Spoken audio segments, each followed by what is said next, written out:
It's grown a little bit actually, but it was really, really low last week when I first cut it, and I felt like I was getting sick from how cold the temperature was dropping at night. So I started sleeping with a woolly hat on to protect me and the hair that I recently dyed pink, which I am enjoying. I think you can see that a bit better now, but and it's blonde on the left. It's so hard to match lipstick though. Everyone's like, just nude. Nude is boring. Like, I like bright colours, so I don't know how long I can stick with this pink hair.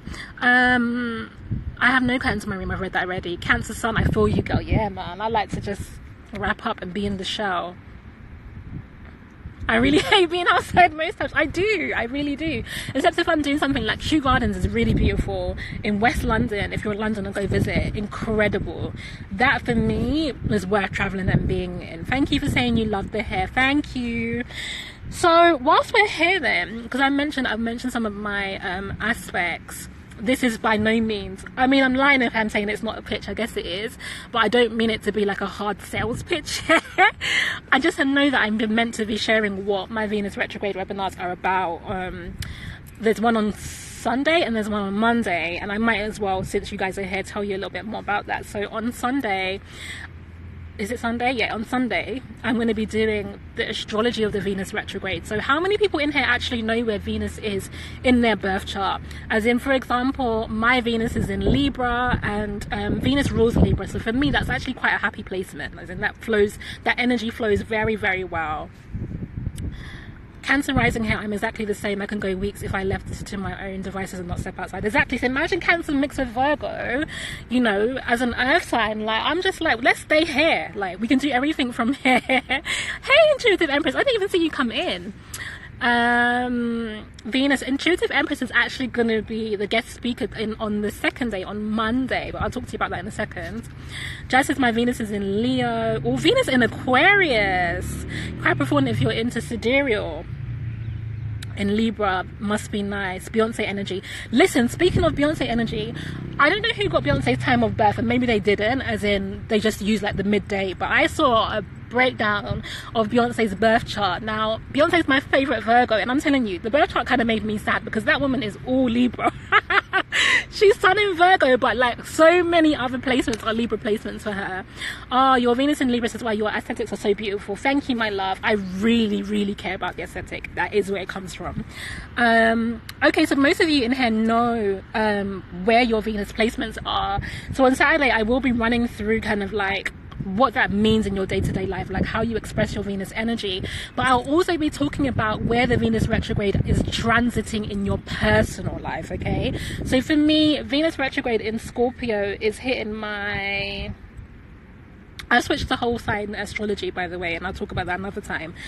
It's hitting my 5th house.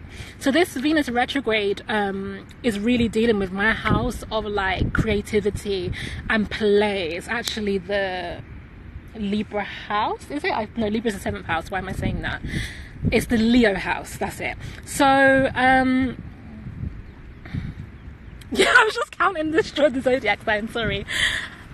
So for me, like, that resonates because you can even see in terms of my creative output, there's been a lot of like shaking up lately. My decision to stop, like, obviously Venus rules not just your love energy, but where you place value. So it's also money, and even the way that I make money, my relationship to money is all come under review, and all through like a shadow process as well. You know, Scorpio really represents the hidden space, the darkness.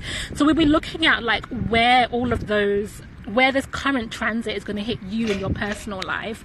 And then I'll be talking about possibly, I might not spend too much time on this, but Venus archetypes, because like Venus is the Roman goddess, I believe. Is it Greek or Roman? I never know. Venus and Aphrodite, those two.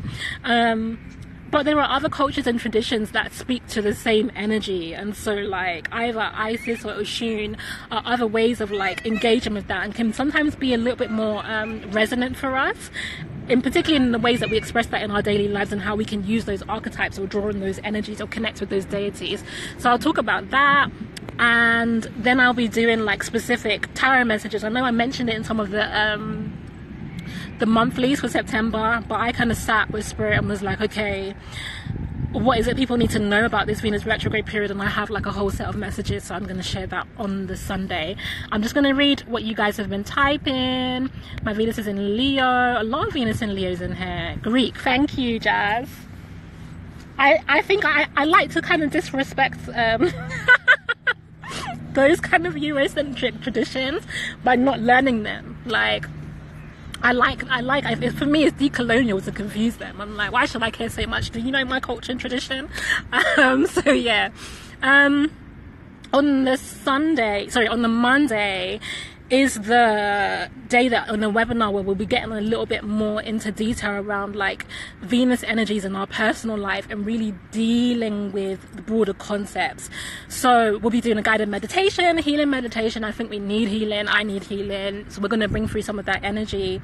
And an intuitive Empress who's in the room right now, she's going to be talking to us. Well, I gave her the topic of like love, marriage, money, and we will be veering off that, to be honest. We're going to really be talking about, well, intuitive Empress type for me, because I don't want to misrepresent what we discussed that you're saying. But one of the things that I don't want it to be, well, reverse, okay? I know that I can really speak to the single perspective, the dating perspective,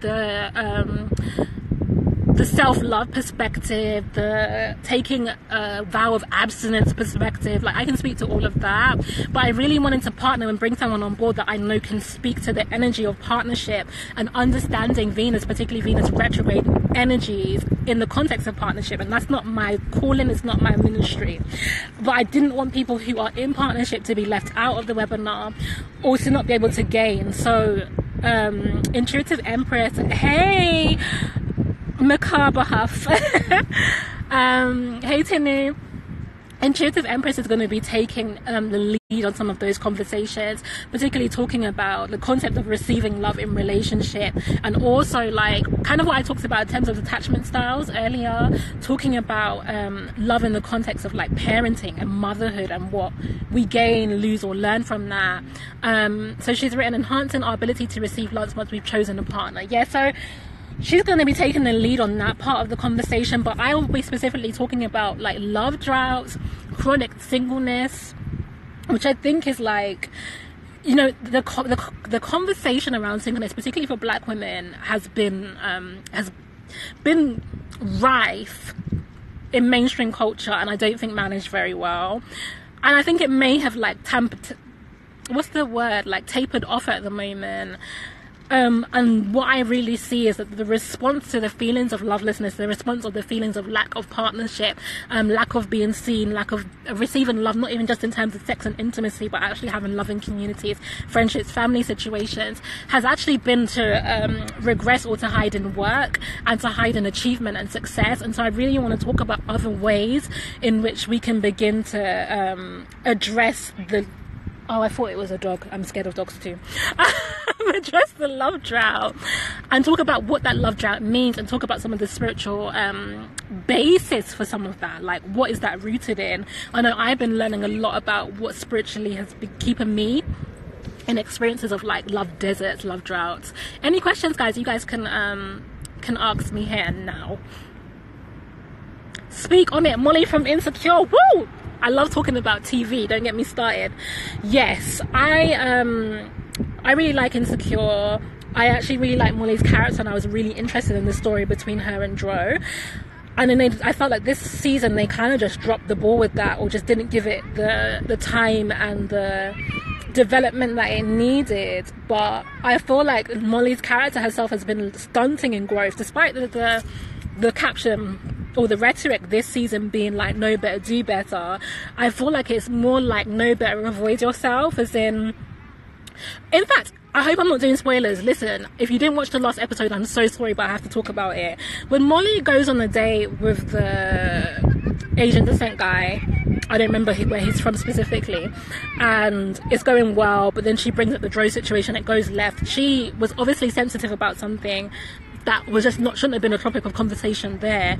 But when she goes to see him when Isa's like wilding the next day, and he says to her something like, I met the Coachella Molly and I met this Molly, and are all versions of you fucked up. I was like, this is it. Like, this is the...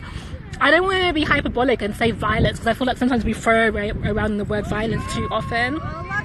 But this speaks to that energy of lovelessness, that someone that you're engaging and courting and can be like friendly and pursue you can be like hostile towards you at the switch of a hand and want to snatch your self-worth and your self-esteem. Like, to me, it was super messy, but so like expressive of what it can be like, particularly for heterosexual women trying to engage men. Hi, Rare. So yeah, like Molly's thing right now is, okay, well, I'm in a new firm and I'm going to do well at work. And the same for Issa. I mean, Issa stays making messy decisions, but she's met this new guy who's clearly unhinged, in my opinion. And her lack of being able to deal with that is like, okay, well, maybe I'll do this new work project, and then, or maybe I'll double back to my ex. But I just feel like we have other ways, other options of sustaining and creating love in our lives and developing the love energy and the loving connections that we really want to experience. So I'll be talking about that on Monday. If you want to come to the webinar, link in my bio and my profile pic. And right now, it's £20 to come to one, but it's £25 to come to two, so it's just worth coming to both of them. And if you can't make it on the actual day, I will be making the playback available as